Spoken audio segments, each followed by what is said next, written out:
Hello, this is Kev, and this is the Black Dimension. And I'm bringing you the review for Bad Boys for Life.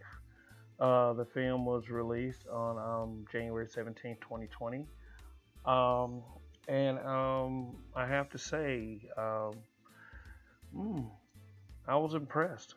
Mm. Okay, before we get started, I'm going to ask you, if you haven't, please go below the screen and hit that subscribe button and hit that like button. And shoot, leave something in the comment section. Tell us what you think about the how we're doing over here. So all right, let me explain something to you before I get on the review. So I hope you got a good 15 minutes to spare. We have a rating system here in the Black Dimension.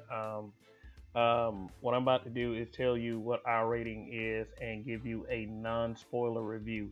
So you can watch our non-spoiler review and you can cut this video off and then go see the film and then come back for our spoiler part of this video. Okay, so let's move forward here. So here is the verdict for this one.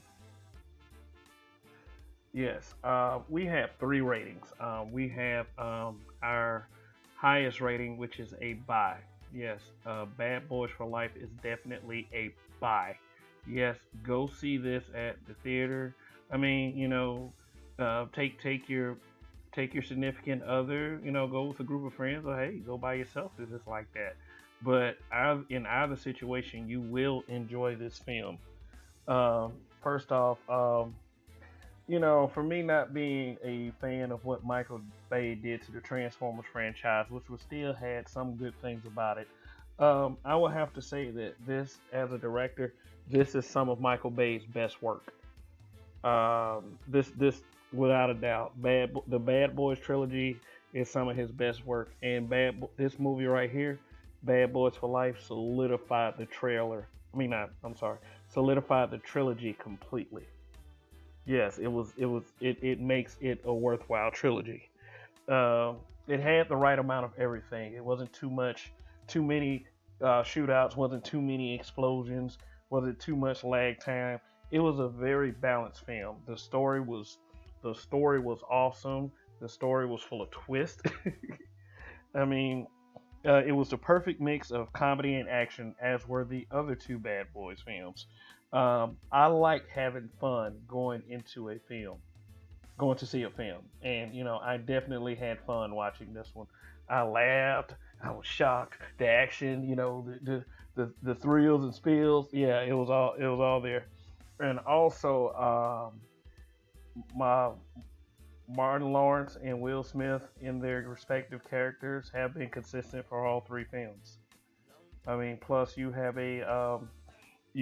some returning characters in the film as well, including Teresa Randall, who played Martin Lawrence's wife, Marcus Burnett's wife, for all three films, and also a surprise character from Bad Boys 2 also returned, and that was pretty hilarious. But it was also great to see. Uh, like I said, like each movie, since I guess it had Michael Bay, and it was a Jerry Bruckheimer, Don Simpson production. I mean, it stayed true to the franchise, so you won't be disappointed seeing this film at all. And if you are disappointed, hey, you know what? We can't win them all, can we? The villains also were on point. Yes, the villains for the first two films were okay, but I like these villains in particular because the guy was a complete badass, and the way he's introduced, it's like, wow, this guy is serious. If this is the guy, it makes you interested in seeing how how our bad boys, Mike Lowry and Marcus Burnett, were going to get through that situation. But like I said, we rate this film at a buy. So, okay, that's the non-spoiler part. We're telling you to go see it. Now, if you haven't gone to see it, turn this video off now. Go see it and check, and watch the spoiler portion of this now. All right. let's get on with it. Bad Boys basically is a revenge film.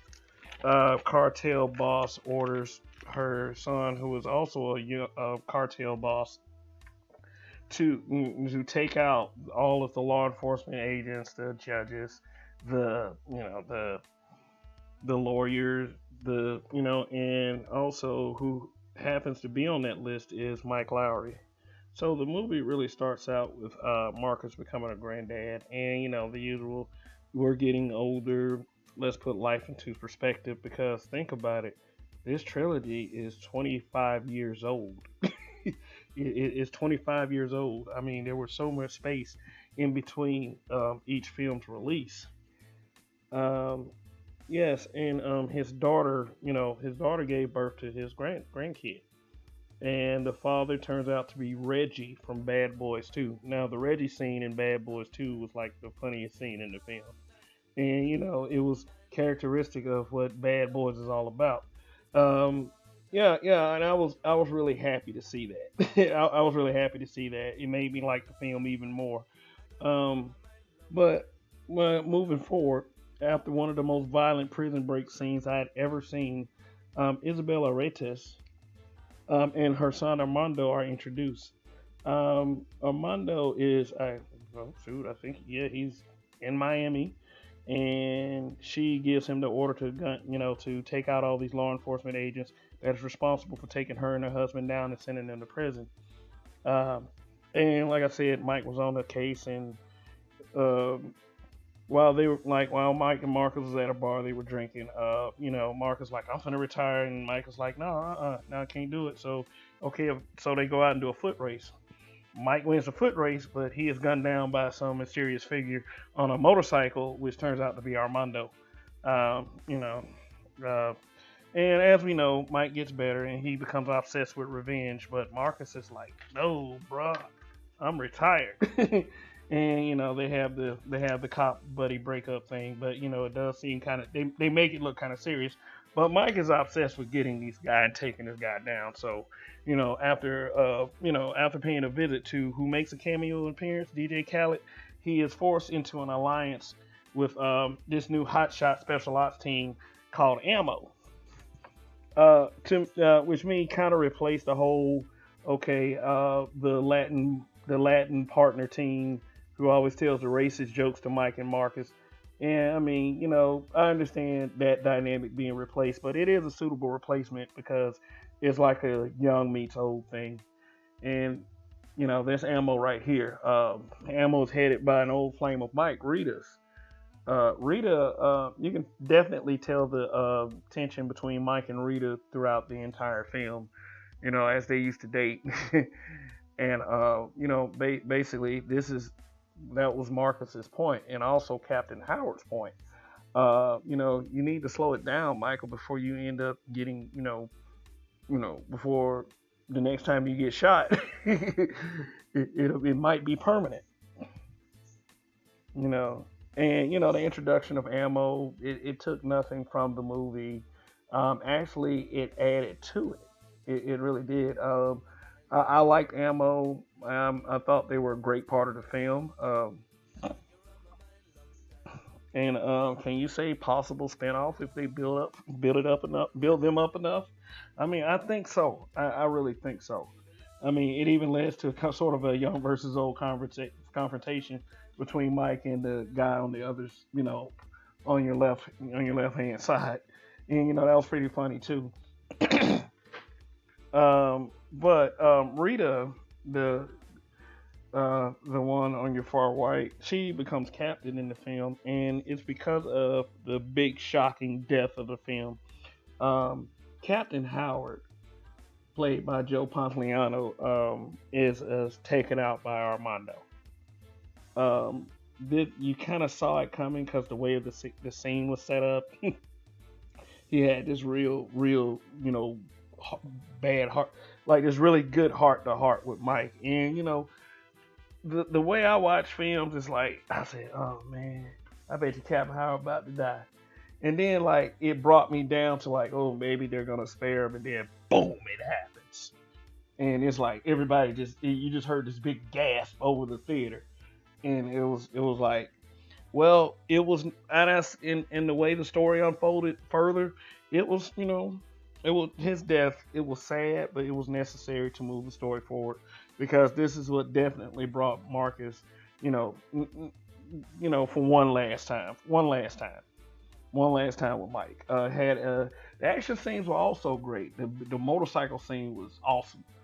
The motorcycle scene was awesome. So after their shenanigans, some people die.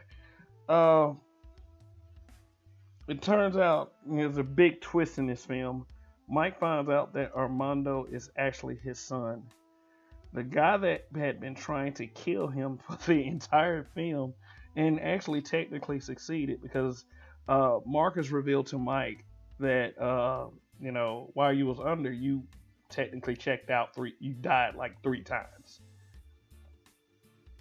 you know so Mike, once like Armando said something to Mike that only was between him and Isabel. So he was like, look, when he was undercover, him and Isabel, like, kind of had a thing, taught him the whole Mike Lowry swag.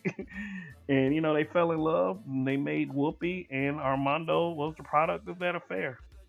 But see, the thing was, Mike was responsible for sending Isabel to prison. And so she raised Armando with the belief that Mike killed his dad. Basically raising him on a complete lie. And this explains why Armando went for Mike first instead of going for the others. Like she said, because in the beginning of the film, she said, look, go for the others first.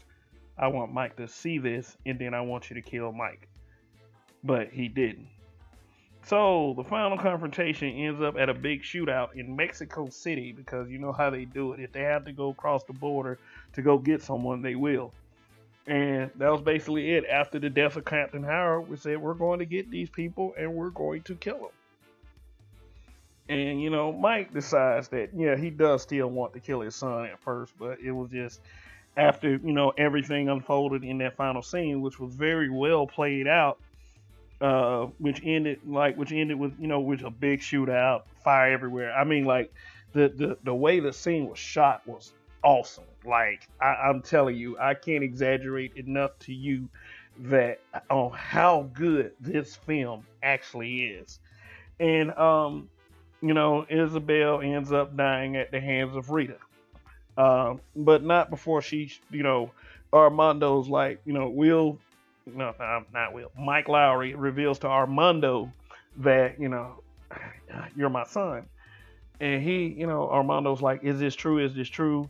And, Isabel eventually was like, well, yeah, well, what does it matter? And he was like, she ends up shooting Armando. It escapes me whether it was an accident or whether she intentionally, but, she was a practicing witch. So she must have meant that shot. But Rita comes out, kills Isabel. She falls a couple stories onto a crashed helicopter. I mean, you have to see this to believe it. Like, it doesn't do me justice trying to describe this scene to you. Okay, so Armando is captured. Him and Mike have kind of a moment, but Mike's like, look, man, it's probably not going to end for you, man. Well, because of what you did, but I'll be there for you. I'll be there for you. Yeah, this scene in this whole film is like Mike, him never having a child. Well, you thought he never had a child. And then, all of a sudden, he got this son out of nowhere. This film basically, okay, I'll put it like this. Here's how the 3 films went. The first film was about basically establishing Mike Lowry and Marcus Burnett, the cop buddy, the cop buddy film establishment. 2 was more so about Marcus, him coming to terms with, his life and the people that are in it. And he, just basically wanting to, just basically survive. So it was more about Marcus in 2. 3 was much about Mike Lowry. It was centered around Mike Lowry. How, Mike Lowry, it was basically, you could say, a Mike Lowry origin story.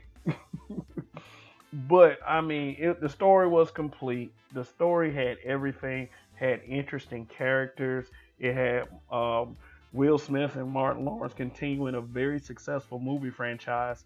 And yes, because of how well this film did and how good it was as a film, a sequel has been greenlit.